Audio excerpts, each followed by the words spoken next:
It's 5 o'clock in Pirate Country, and it's time to get pumped up with the P-Man. Hit the door and hit the road. 94.3 The Game is going to get you home, and the P-Man's not holding back. Yes! Yes! Pirates win! Pirates win! Bring on the Patrick Johnson Show on 94.3 The Game. Holy mackerel! Oh, my goodness! The flagship station of the ECU Pirates. All right, TGIF, it's Friday. We made it. Date night in America tonight, albeit a cold one. No Virginia. There will not be Pirate baseball today. That game has been moved to Monday, but everything is on go for the rest of the weekend as scheduled in this, what is being called a travel series between East Carolina and the University of North Carolina at Chapel Hill, who is ranked 6th in the baseball polls. Thanks for being with us today. Before we go too deep into the show, where Mike Mullis will join us today, a shout for Adam Gold for having me on the big program today. Nice to be on with AG, as you heard it here on 94.3 The Game. All right, Philip the Ref Pilkington is with us here. Look at that. What a coif he's got going today. A coif. I'm used to seeing you with a hat, but your hair's kind of teased up today. Big hair don't care for Philip the Ref Pilkington. Yeah, I got to look good sometimes. It quit snowing, so, I didn't need anything to protect my head today. It's nice and sunny. I'm going to get that vitamin D. Yeah. I'm going to say that the Four Nations was a great success. Now, did that replace the NHL All-Star break? Am I to understand that correctly? Correct. How is it that the hockey guys, who are the toughest athletes in sports, don't come at me with your football. You're talking the best, toughest athletes. It's hockey, because they have to have speed. They have to be able to skate. They got to be tough. You go watch an NHL game in person if you doubt this. Not taking anything away from any other athletes, but to me, the guys in the NHL are the best athletes because of all the combo of skill sets. And they're not prima donnas like everybody else. Funny you bring that up. PK Subban. Well, what's the best way to go into this, Pilk? Is there a lead-in with this of the four cuts? Because we're coming out of the NHL All-Star break. I know you've got a problem with the Four Nations because guys got hurt, but here's my argument to that. They could get hurt anyway, especially in that sport. Injuries are going to happen.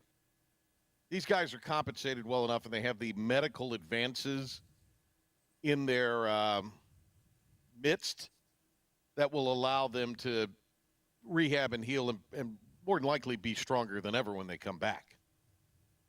I need to make the playoffs now. My best defenseman's out. I make the playoffs now. No, you're just saying. I'm just playing devil's advocate at you, Patrick. I understand, but I'm just saying that there's more buzz about that and what happened last night, even though Canada won, than anything that's gone on in the NBA this year. Yeah. So of the cuts that we have, when you have LeBeijing sitting out, after 40-year-old Michael Jordan would drain his knees to play in games with the Wizards way back when. It's the only time I saw Jordan play in person, Pilk, was when he was with the Wizards. And he was kind of, bumming around out there. But in the last 2 minutes, he turned it on, and he was Michael. So. Hey, you got to see him play one more time than I did. I'm not making fun. Yeah. So let's go with this, Pilk.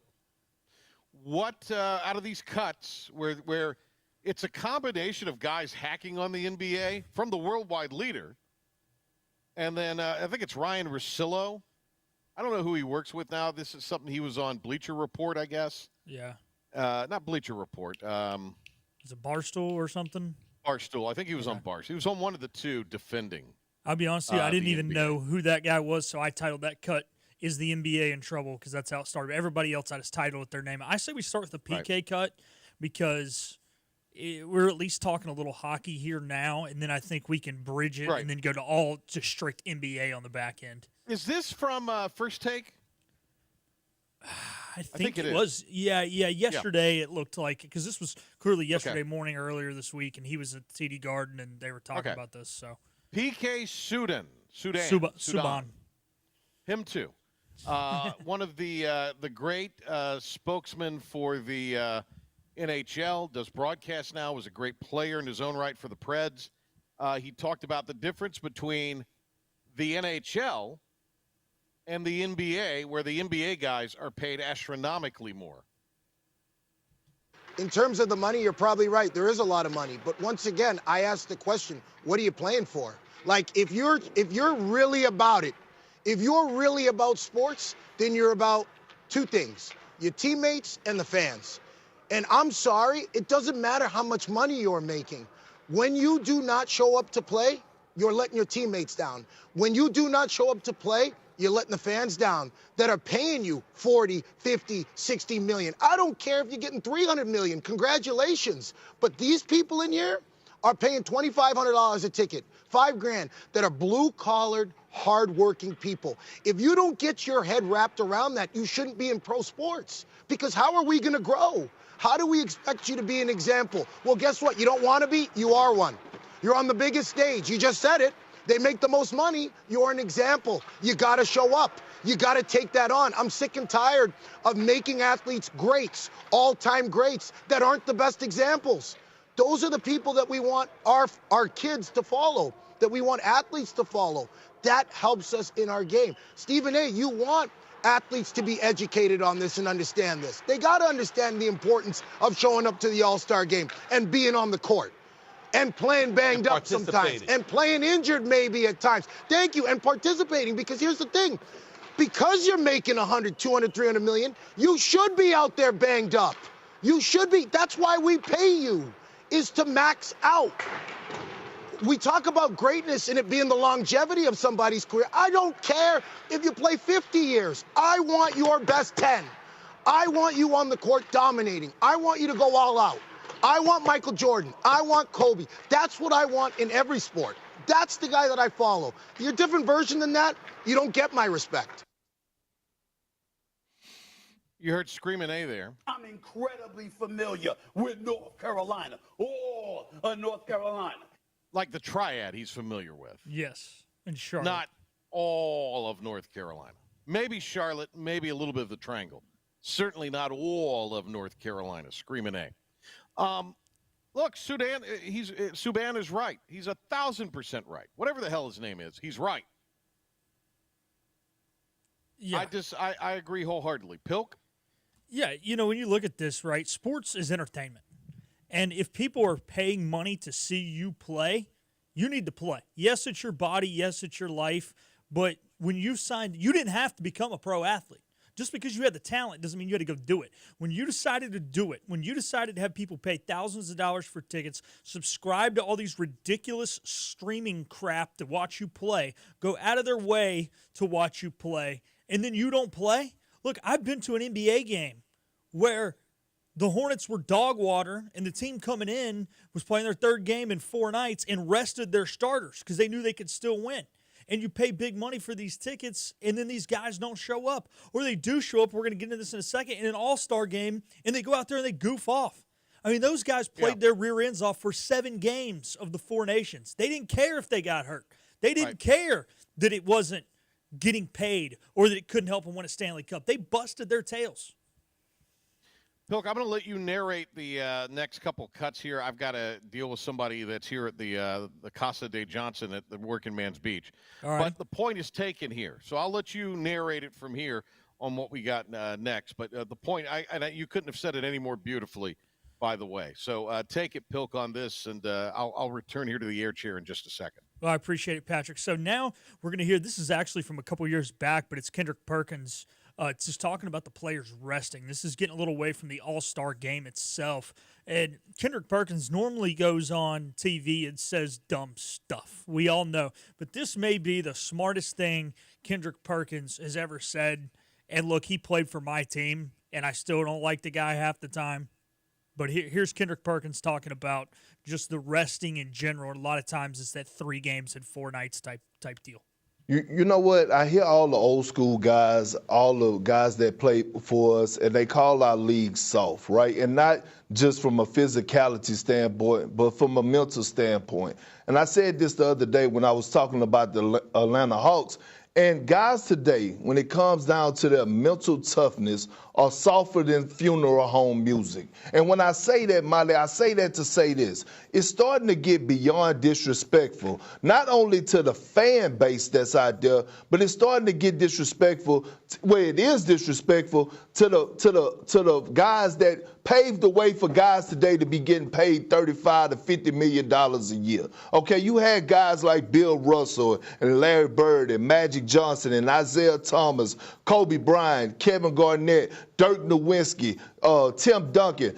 Those guys were available. Those guys showed up to work. Michael Jordan showed up to work. And they paved the way for guys today to be getting paid top dollars. And now what's happening is that these guys are doing a disservice. The players and the organization, to a standpoint, is doing a disservice to the next generation that's coming up. Because what's going to happen is when they get to the CBA, you know they're going to come up with a Ben Simmons rule. They're going to come up with a James Harden rule. They're going to come up with a Kyrie Irving rule, a Kevin Durant rule. And it's crazy because all you are getting first of all, this is what you signed up for. You signed up to get paid top dollar and to play the game of basketball and to be available. That was Kendrick Perkins? Yep. Smartest thing he's ever said. Yeah, and I mean, he didn't have to say anything terribly intelligent to rank in that on that list. All right, what else we got, Bill? Well, I just want to say real quick on that because we didn't really comment on it. What he's saying there is true, that it's a disrespect to the guys who came before you, who paved that way, the guys who did it for not very much money, who were in there, they played 82 games, and sometimes were still working other jobs or, just still had to work after they retired. But nowadays, commercial. Yeah. And nowadays, I mean, there was one time the Celtics were getting on the plane in L.A. with the trophy, and the game was still on TV because it wasn't even live. They were walking through LAX, had to go through security like everybody else, and there's people at a bar watching the game. We're like, oh, dang, now we know who won the game because they're walking through with the trophy. Clearly they won. And, I mean, look, there are millions of people that would kill to get paid $100,000 to put a ball in a hoop for the next 20 years. Patrick, you and I grew up playing sports. I like my job, but I would much rather be playing than talking about it. And these morons, it's just selfish, and it's ungrateful, and they're idiots. So anyways, do you want to go to Stephen A. next or the other guy whose name I cannot remember? Let's. I think the Screaming A ties a little more in with what we were saying.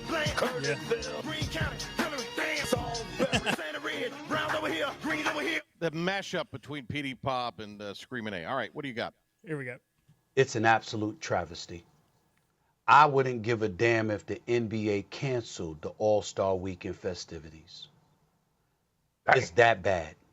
And these players, it's unconscionable, and I don't give a damn how they feel about it. I mean, I got a lot of love for a lot of players. I'm not talking about all. I'm not talking about most. But some of them should be ashamed of their damn selves with how they have allowed this event They ruined it. Tarnished. Shannon Sharp, they ruined it. Shannon Sharp, do you know that Jaylen Brown participating last year in the slam dunk contest was the first All-Star to participate in the slam dunk contest since DeAndre Jordan in 2017? So that's the greater overall point. Pilk, I go down rabbit holes, as I'm sure you do. And I know other old heads like me do. And know Ben Byram, who I'm sure is listening. I'm not a boomer. But there are old heads. I'm Gen X, baby. But there are guys that you go and you watch the old rabbit hole thing of Dominique Wilkins, to bring it close to home, guy from Washington. Michael Jordan participating in the slam dunk. The doctor, Julius Erving, back in the day. Larry Bird going into the locker room, Pilk, and asking these guys who's going to get the runner-up in the three-point shootout after he won it 3 years in a row. I mean, there were guys that were able to kind of create a little bit of a legacy based off those guys I just mentioned that participated in things like the slam dunk and the three-point shootout. But now, in a game that is predicated on stars, you have no stars participating. They don't even participate in the games, let alone participated in the All-Star festivities. I'd be curious if you had these slam dunk contests with the guys that are perceived as stars of the best dunkers and the best three-point shooters, including Curry. And don't jazz it up. Straight up old school three-point shootout. Would people watch? I think the problem with the association now is a little deeper. Yeah. But this is quite a microcosm of a big portion of the problems. Now, I'll let you comment, then we'll get Russillo, and then we got Mully coming on in a little bit too. Okay, no, I agree with you. It is a bigger problem, and well, I thought you were going to say something. People let me here comment. at the house working, Sorry, and I'm more aware of what's going on. I was trying to get a music bed pulled up. I know the segment's about to be over. Oh, so the bigger problem, and we could go down a rabbit hole. We could do a whole show on the NBA's issues, but I don't know if those people would watch because they're still not excited for All-Star Weekend. Everybody's saying, well, the NBA should do something like the Four Nations. Why would they do something like the Four Nations? The players are still going to give the same effort, even if they're representing their country, that they're giving now in the All-Star game. What made the Four Nations great was the effort of the athletes. The NBA athletes do not care about All-Star Weekend. So why would I, as a consumer, well, no, they do. You know what they care about during All-Star Weekend? The parties. How good their That's suit what they care is. about. You care about what? Yeah. The They care party. about working on the red carpet, the parties, the after party. I don't want to be too sweaty because I don't want to get drunk too fast because when you sweat, your body's going to soak up the next liquid that goes into it. I want to be able to party without getting sloshed. I mean, I didn't know that. All right, yeah. So this is Ryan Russillo, who used to be on ESPN Radio. He's been on Fox. This is him on did we determine, is it the – anyway. I think it's on Barstool. I haven't really looked at it. We think it's Barstool. There aren't beeps, but there are muted out where he drops a few wordy dirds. But anyway, point is that he says he kind of talks circles here. I'm going to let you play it, then we'll react. All right. Is the NBA in trouble? I'm going to sound like somebody who loves the NBA and therefore is going to protect it, but I think what I would do, because you know me, is that I would defend something against what I think are bullshit arguments.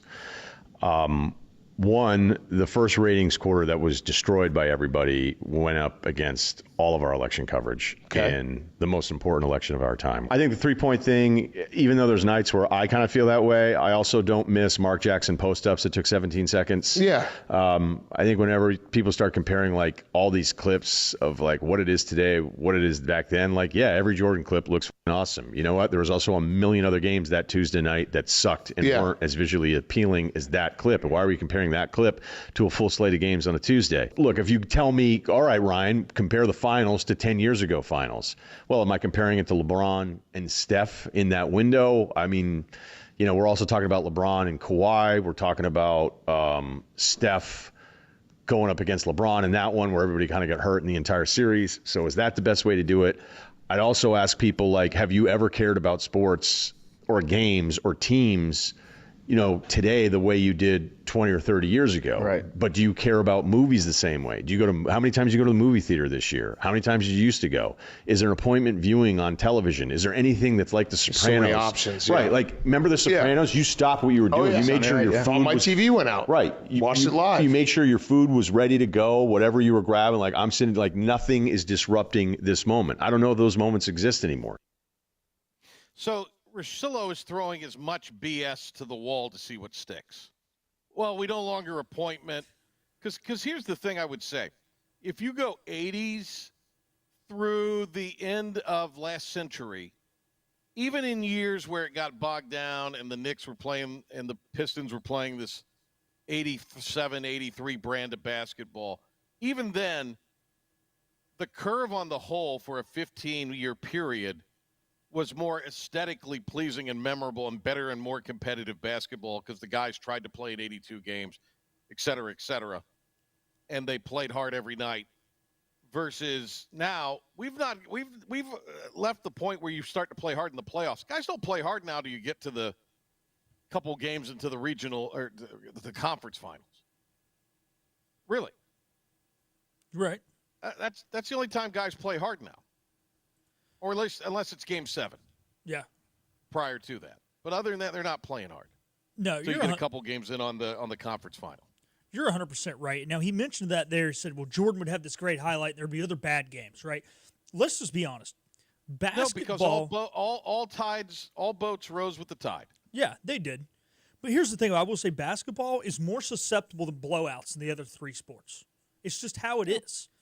I mean, look at the Carolina State game the other night. But the difference is, us growing up in North Carolina with college basketball, we're so loyal to the teams. And I think when the guys cared and you had Magic against Larry, or you had the bad boy Pistons who you either loved or loved to hate, you were so emotionally invested back then because the guys cared that even when it was a blowout, you still were okay watching. Now there's less commitment, and it's harder to watch basketball when you're not committed than any other sport. You can get into a great pitcher's duel in baseball. You couldn't give a rat's booty about the two teams, but if you got two guys up there shoving, you don't care. Oh, look, during the summer, no-hitter alert on social media. Oh, I'm going to try to find the low hitter. Exactly. I'm going to try to find it somewhere. I was getting texts from people MLB last Network night. plays it. Yeah, I was getting texts from people last night who never watched hockey in their life. But it was tight, and it was good hockey, and the guys cared, and it was America, so they were invested. But when basketball is not effort, unless you just love one of the two teams, you're just not going to watch. I'm going to tie it back to the college game, too. We're not having guys stick around as long as they used to, so the college game was the ground where you got to know the guys. Yeah. That's where the stars emerged, and then you were invested in. I mean, what's the most watched tournament final game in the NCAA tournament ever, Bill? 1979 1979 NCAA tournament championship game. All right. Larry versus Magic. Mm-hmm. Bird versus Magic. All right. We'll switch it to baseball. Mike Mullis, ESPN Plus college baseball analyst, will be with us on the other side of this timeout. Patrick Johnson Show on 94.3 The Game on a Friday that gets you to the weekend edition. Acre Station Meat Farm, along with Lane Angus Beef, bring you Farm to Fork Beef. Stock your freezers now with affordable beef boxes, just in time for the grilling season. Farm to Fork Beef brings quality local beef to your family. From your traditional butcher shop, Acre Station Meat Farm. Come on down to Acre Station Meat Farm and find out why we're #1 in fresh cuts and friendly service. Acre Station Meat Farm, Highway 32 North, Pinetown. Living easy is the sound of children laughing as you make memories with neighbors and friends. It's the sound of nothing at all. It's the smell of the salt air. Hear the waters against the marsh grass. See the beauty of our coast. Bow Coast, located in Beaufort, North Carolina. Southern living's best small town.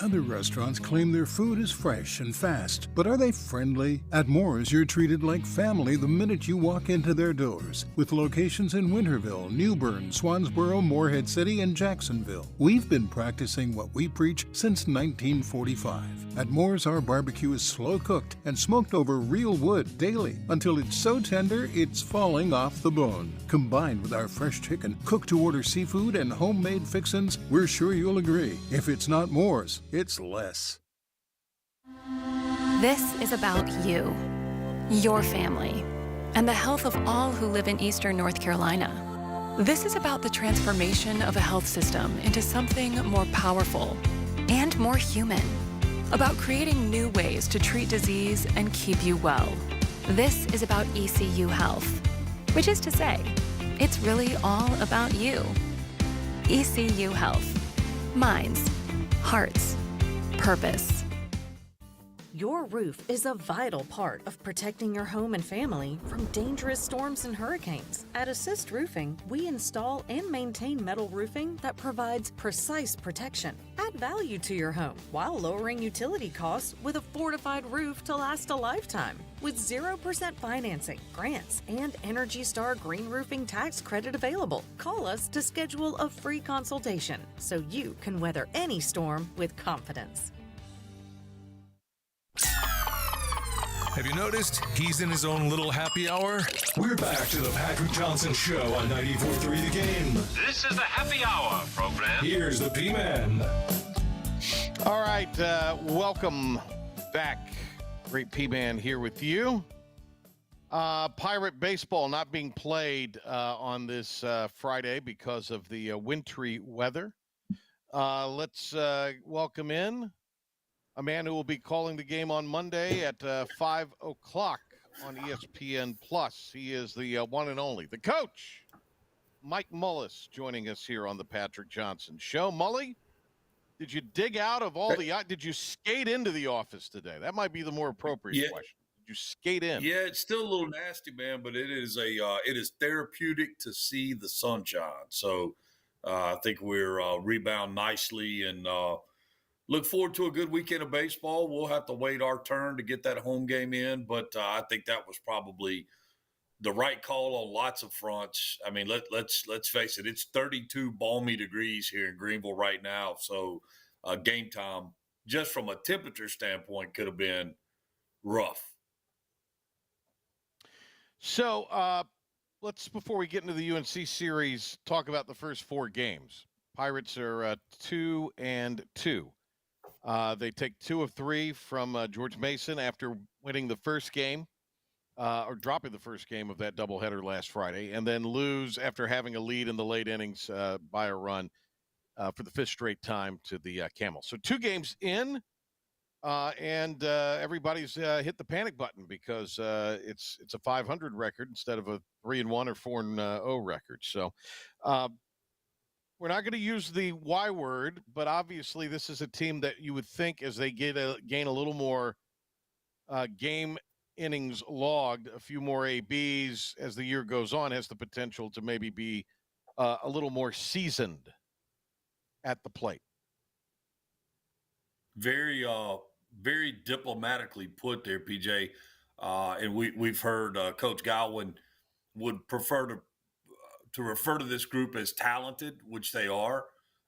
He does not like the young moniker, which is, okay, his choice, his call, the message he's trying to send through his locker room. But at the end of the day, they are young and game experience, like you said. And yeah, I don't expect this club will end the season hitting 180 like they are right now. And I think Riley Johnson gets back in the lineup. It's a big deal for him. He is a kind of an unspoken, but definitely leads by example kind of guy. And at the top of that order, I mean, we've talked about it a bunch on the air and in different circles that when Riley Johnson gets on base to start ball games, it's a whole different deal. And, when you take a true freshman like Braden Burris that's kind of forced into that situation, maybe a little unexpectedly to start things off, that's a lot. I mean, that's a lot for anybody. And I don't doubt his ability or his toughness. It's just a lot when 1 year ago you're facing, high school pitching. So, I think this team will grow into themselves, at least to some extent. Time will tell to what extent that will be. Again, a team that's hitting $180 right now.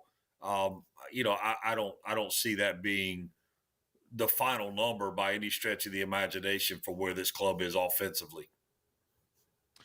Mike Mullis is with us, ESPN Plus baseball analyst. He'll be on the call at 5 Monday when the Pirates take on North Carolina. Pitching is the strength of this team, so it appears. Who has impressed you so far with what they've done at the plate?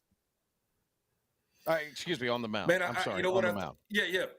I knew what you meant, buddy. I don't think there's one that has been disappointing. I think is the better way to look at it. They've all gone out and done the jobs they've been asked to do, and obviously in a Cliff Godwin-led team, although AK's the pitching staff, Austin Knight, it's still Coach Godwin's call, and he is very much about guys going out and doing their jobs. Like, what is your role in this situation? And I mean, we've seen, for example, Moran come in relief. He goes basically an inning, gets into the middle of the count. Cliff sees something he doesn't like. He makes a change with a 1-2 count and ends up in a strike him out, throw him out situation. And then we saw Moran in the start for Campbell that probably didn't go the way he wanted, not his cleanest outing. But obviously, everybody is excited about Jenkins, Sean Jenkins, with good reason. He's an impressive young man. He's obviously really good on the mound. I will tell you a little bit of concern I have, and this is not echoed by the staff. This is just my observation. His velocity's down a little bit from where we had seen it in the fall.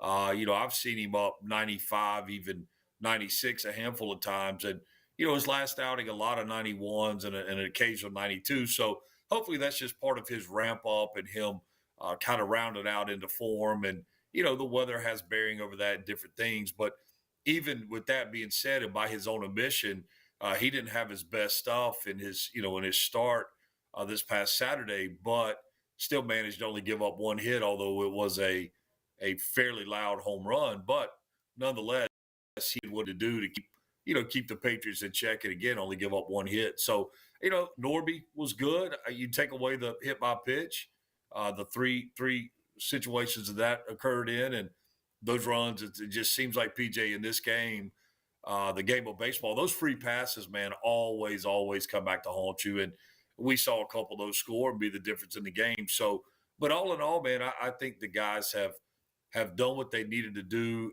from the pitching standpoint. It's just a matter of figuring it out offensively.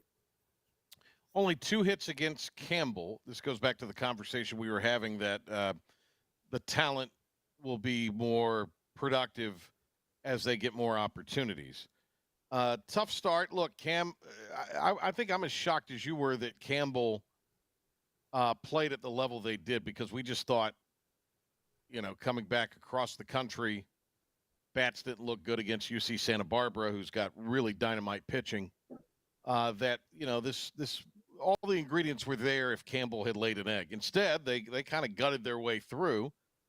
And, 5 in a row, they've had the Pirates' number. They get up for this game. I mean, as much as we kind of, I tongue-in-cheek say it's the annual trip to Bowie's Creek, they circle it. They circle that game. No matter who they're playing in the opening weekend, that game is circled on the Camels calendar. Yeah, you know what? I agree, man. I do think they enjoy this game, and it is a little brother, big brother kind of matchup, and we're very familiar with those being East Carolina fans. But I thought between the fact that Campbell had won 4 in a row, so the numbers start to run out, and then you look at the fact that Campbell's coming back from the West Coast. They got in at an ungodly hour on Monday morning, relatively quick turnaround. And then, out there on Tuesday, and the Pirates coming off of a weekend with a little bit of a scuffle feel. I thought, all signs pointed towards the Pirates going in there and at least winning that game. And quite frankly, maybe even having a relatively dominating performance. But again, the story is the offense or the lack thereof, with 12 strikeouts, and including the last 5 hitters for the Pirates go down to the K's. So, man, if you can't put it in play, you can't put any pressure on them, and it's hard to win. You had an an unfortunate error there for Boucher. I mean, it's just kind of the perfect storm. If you could call it a storm, it was kind of a if you're going to use weather terminology, it was kind of just a drizzle all night, not the most active game in the world. But yeah, that was one I really was surprised to see the Pirates drop under all the circumstances that we mentioned.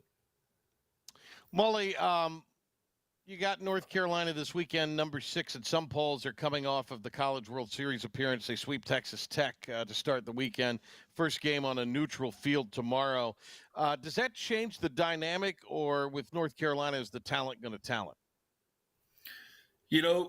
Carolina's having their struggles as well offensively. They've got 4 or 5 guys that are hitting above 300, with Stevenson, everybody's All-American catcher, kind of right behind him at 286. But then pretty significant drop-off from those guys to a lot of these new outfielders that they're kind of trying to work in, including Tyson Bass, the transfer from North Carolina Wesleyan, who's kind of coming in at hitting about 215 right now. So they're still trying to figure it out. They've managed to figure it out in a way that has allowed them to win ball games. And listen, to beat Texas Tech, to sweep Texas Tech, well, a lot of people have, as a regional team, and then K-State. That's pretty good work, especially like I said, as you're trying to figure it out. But man, they're living with that pitching as well, and it's going to be a kind of a strength on strength situation with from the standpoint of to see whose offense can manufacture a couple runs. Again, and I say that, the Tar Heels have put up double-digit runs this year as well, but they're kind of getting it out of the top part of the order, and the bottom part's been pretty much easy outs all year. So it'll be interesting to see how the Pirate staff holds up. And you're right. I mean, the talent of this Carolina club, top to bottom, it should be a great matchup, and one that East Carolina fans and the team circled as soon as it came out, much like the folks at Campbell circling East Carolina. So we get them for 3 games, and it's kind of an interesting setup the way they do it with the Durham, Chapel Hill, and then in this situation coming back to Clark LeClaire Stadium on Monday. But always a fun time when these two teams get together, and I know a lot of emotion. And again, probably as a lot of these players were coming to these prospective schools, that these were dates that they certainly look forward to. Mully, speaking of their pitching, do we see the same rotation we saw last weekend, or do you think Jake Knapp or one of those other guys who's been injured can find their way in this early into the season? That's a great question. I mean, that's a great question. Their big surprise last weekend was the freshman, is it McDuffie? McDuffie goes out for them and goes in game 2 and was really, really good. Honestly, Pilk, I hope they don't get totally healthy and we get – Boaz and DeCaro's enough, at the top of that thing. And the way they went last weekend, and I'm sure at some point we'll see Matthew Mateus come out of the bullpen. I mean, they can run arms out there. Again, kind of a strength on strength from a pitching standpoint. Both teams are going to try to dominate with their pitching, and again, hope their offense kind of comes around. DeCaro Jenkins, could we see that? So, because if we're going to stick with what East Carolina has told us, they're not going to take Jenkins off of Saturday unless they have to. They want to keep him, especially early in the season, as the Saturday guy, however that falls into a series. Yeah, I think both teams will probably hold serve with how they run them out there. And that is an interesting question, PJ. Do you flip Norby? But it does seem that the schedule is built around the young Jenkins. I don't know if Carolina shares that thought process with their freshman as well, that it's critical that he pitches on Saturday. So that will be a storyline. I did go out online just to see if there was anything posted as it relates to projected starters, and I could not find anything. So I don't know. That will be will certainly be part of the story, and be very interested to see what kind of pitch and matchup we get here on Monday. Mully, can you hang through an update and a break here? Because we have a debate, and I want to get your take on the debate. Sure. All right.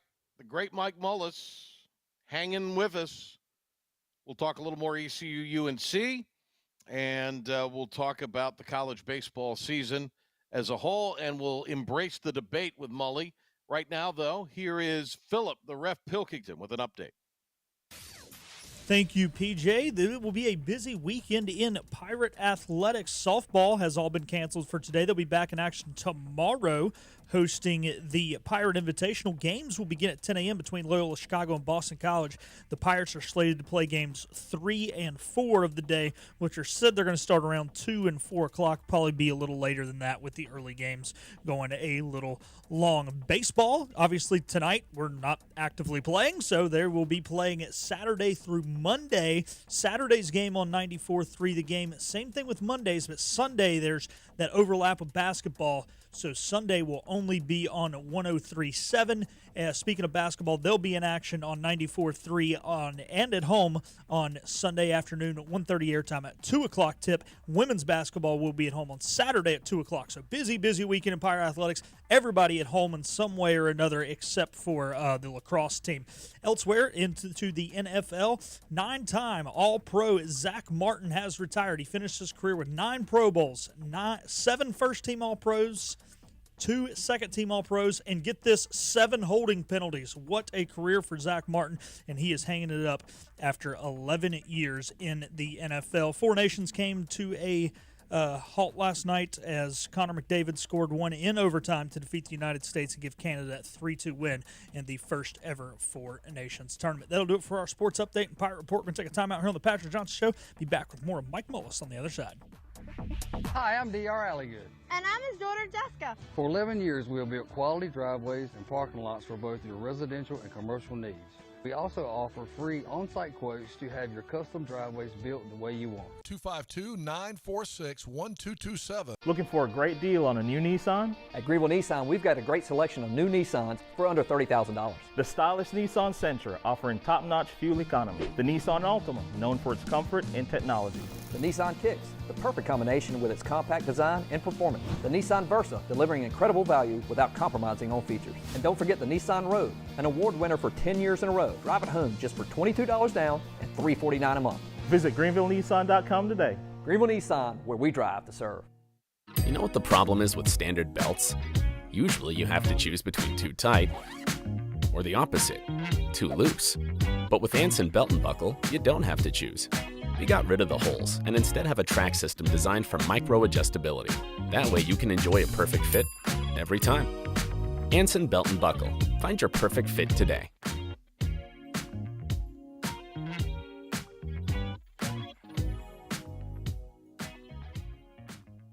Hi, I'm D.R. Alligood. And I'm his daughter, Jessica. For 11 years, we have built quality driveways and parking lots for both your residential and commercial needs. We also offer free on-site quotes to have your custom driveways built the way you want. 252-946-1227. Storm season is approaching. North Carolina weather can damage your roof, and before long, a small leak can turn into a big problem. Your home is one of your biggest investments, so protect it with Wells Home Improvements. We work with all insurance companies for a hassle-free roof installation experience. Call us today and get 10% off your roof installation when you mention this commercial. 252-227-8403 or visit us online at wellshomeimprovements.com. Wells Home Improvements. Local, honest, dependable. Your confidence makes everything look good. You see the world in vivid color, not black and white. Swing through your neighborhood Fantastic Sam's Cut in Color and let our experienced stylists take you from everyday to extraordinary. Fantastic Sam's hair salons are locally owned and operated. Our full-service salons are conveniently located in Goldsboro, Kinston, Greenville, New Bern, Jacksonville, and Calabash. Stop in today at Fantastic Sam's, where the possibilities are endless. Pirate fans, 2025 East Carolina football season tickets are on sale now and can be purchased for as little as $115. Head coach Blake Harrell wants you to be a part of his first full season as the Pirate coach as he builds momentum off of the 8-win season and the Military Bowl win over North Carolina State. Call 1-800-DIAL-ECU or go to ECUPirates.com today to get your 2025 season tickets. Hell yeah! Hell yeah! Hell yeah! We are riding shotgun with you on the drive home. It's showtime. This is the Patrick Johnson Show on 94.3 The Game. Mike Mullis, good enough to hang with us here through the break. Mully, Pilk, pull yourself up here if you can, Pilk, for a little three-man weave here for the video, for the vast video audience. Mike, this week's weather, and I actually had somebody who had no idea we were discussing this or going to discuss it, talk to them on the phone. It was earlier today. And they were saying, we need to move the start time of this college baseball back a month, mid-March. Now, the idea is how many of these games are impacted by weather this time? All of them, virtually. I mean, this weekend, the last 2 weeks are great examples of that, last 2 weekends. How maybe mid-March is a little much, perhaps maybe delayed a couple of weeks. I don't know. But, most of the country is not even able to play right now for obvious reasons. That's why a lot of them travel south or, out west. But, and you're more of an expert on this. You have the draft stuff, Mike, and you have all of that. But to me, I think the sport could even be a little better served if you go into May and June. And maybe you do the College World Series around the July 4th. I couldn't think of anything more Americana than that. I mean, I know there's consequences on the back end. They're not going to take games away. Not going to do that. Good grief. If we let these coaches in baseball and softball have their way, they play 350 days a year probably, and then bitch about their pitching. All right, Mike, what do you think? Tweak the start date a little?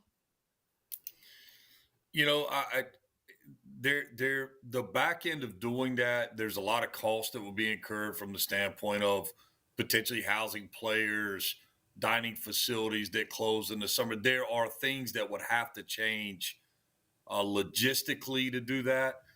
But this has been a conversation that seems to kind of pop its head up every 2 or 3 seasons where we have, the type of weather that we've had here, and it does have bearing an impact on things. And ironically, if we look at the Division II, the Division III, and the junior college levels, they're actually going the other way.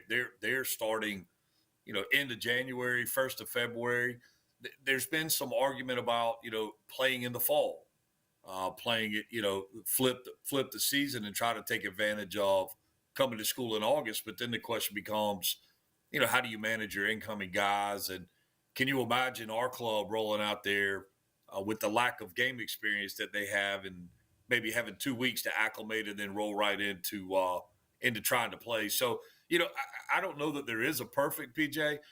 The draft's been moved out enough now where, you could kind of accommodate some of that. They tried to get it out behind the World Series, or did get it out behind the World Series. And now I got to tell you, when they did that, I thoroughly enjoyed having the draft when the World Series was taking place, and then learning like these kids, like, hey, here's, Patrick Johnson, third baseman for the Pirates, that was drafted in the first round by the Boston Red Sox.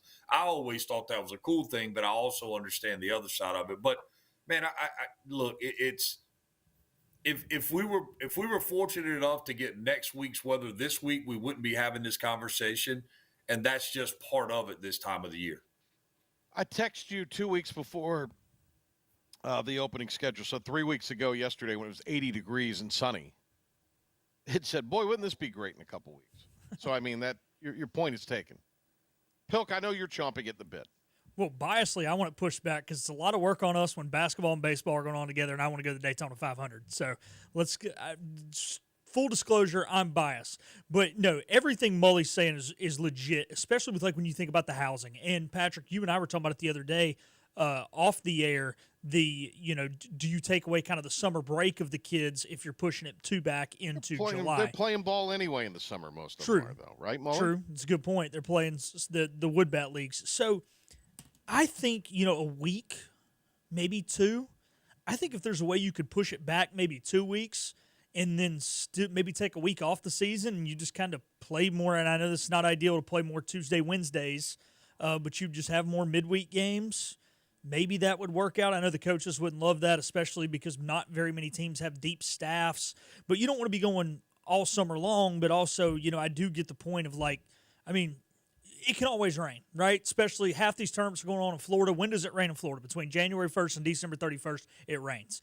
Here, it's weird for us to get snow, but it is what it is. The bottom line is you can still have crap weather any time of the year, but when it's cold and crappy, it's a lot different when it's warm and crappy because it doesn't hurt as bad hitting that metal bat when it's 65 and crappy as opposed to 45 and crappy. So there's no 100% right answer to this. I don't think there is. I don't see anything changing, but I wouldn't be opposed to a week or 2 back. You have to remember, too, it wasn't that long ago that they went to the February 14th start date, 14th, 15th start date, because some of the Southern swing teams were able to get out so much earlier. So they were coming into this part of the season, maybe already having played 10 or 12 games. So, they said, hey, we're going to stop that. And this is the date that seems to make the most sense, if there's one that makes sense, that hey, we'll start it here February 14th, and that'll kind of even the playing field. I just don't know. I don't know how much you can adjust the schedule. I just think there's so many moving parts, and the last thing you want to do, in reference to the summer leagues, PJ, is you don't want to collapse those leagues that have been such a big part of the professional future for a lot of guys, getting out, swinging wood, being evaluated in that environment. So you don't want to choke those out. I think your only option, quite frankly, would be to actually play a split schedule. And again, former East Carolina players, and I mean, I'll tell you, we used to play a lot of games in the fall. And, you that's kind of how you acclimated and learned to play the game. And you would play a mixed bag of whomever. So, I mean, it's these things have kind of all been tried, and this is where we are. And quite honestly, in the current day of college athletics, it wouldn't surprise me to see anything happen. I mean, we see it at the Division II and III levels and the junior college levels, where a 3-game series may be 2 7s as a doubleheader and then a 9 the next day, and that's how they get games in. So I don't think we want to violate the purity of what we have with a 3 9-game weekend to go to that. But, if people talk too loudly, that might be exactly what we see happen. To build off Mully's point that I've noticed just in sports, I'll be quick. A lot of times when we try and change stuff, we end up creating more problems than we fix. I think the logical thing, and it's kind of building off what he's saying, if it's really not that broke, right? There's flaws, but it could be worse. Why fix it and then create 17 other stupid problems you didn't already have? Hey, what else would we have to complain about, right? I mean, it's baseball season. Everybody says, "Oh, here we go." It's 40 degrees and it's raining. Oh, it's college baseball season. Well, I mean, that's kind of part of it. Molly, people in baseball will find plenty to complain about, as you know. All right, Mike, give me some keys for the Pirates this weekend, coming in against a really, really talented North Carolina team starting tomorrow in Durham. Base runners, they've got to get guys on, and it's kind of interesting. We know that Cliff Godwin is not afraid to put runners in motion, to hit run, to lay bunts down into any counts, but you got to have base runners to be able to do that. So they've got to really, really, really work on increasing the competitive nature of their at-bats to where they're not easy outs, to where they're not short ABs, and the shorter the AB, the longer the outing for the guy that you're facing. And so to have those competitive at-bats, to fight your way through them, cut down the strikeouts, find ways to put balls in play. That's what the Pirates are going to have to do to have a chance to be successful against this Tar Heel club, which, again, a lot of people have them going to Omaha. A lot of people feel like this pitching staff is the most complete pitching staff in the country. You have had, and Pilt, going back to your earlier comment in the last segment, you have had appearances by Folger Boaz out of the bullpen. You have seen Jake Knapp out of the pitch. So these guys are working themselves back into being fully healthy. And again, you get them hot along with what they already have. It's formidable. But I think the Pirates can answer that with the pitching staff they have.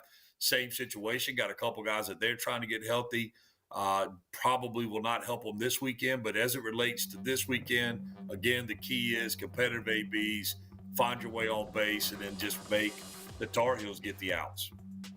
Have a good weekend, Mike. You and I'll be together again on TV next Friday, and we'll talk to you on the radio next week. All right, sounds good. There he goes, Mike Mullis. Looking forwd to having Mully next week on radio and working with him on TV Friday for the opening game of the LeClaire. All right, thanks to Mike Mullis. Thanks to Philip Pilkington. Don't forget, Pirate Baseball on Sunday on 103.7 WTIB, basketball on 94.3. I'll see you Sunday at 2 on ESPN Plus for ECU and UTSA. Have a great weekend. Be safe, everybody.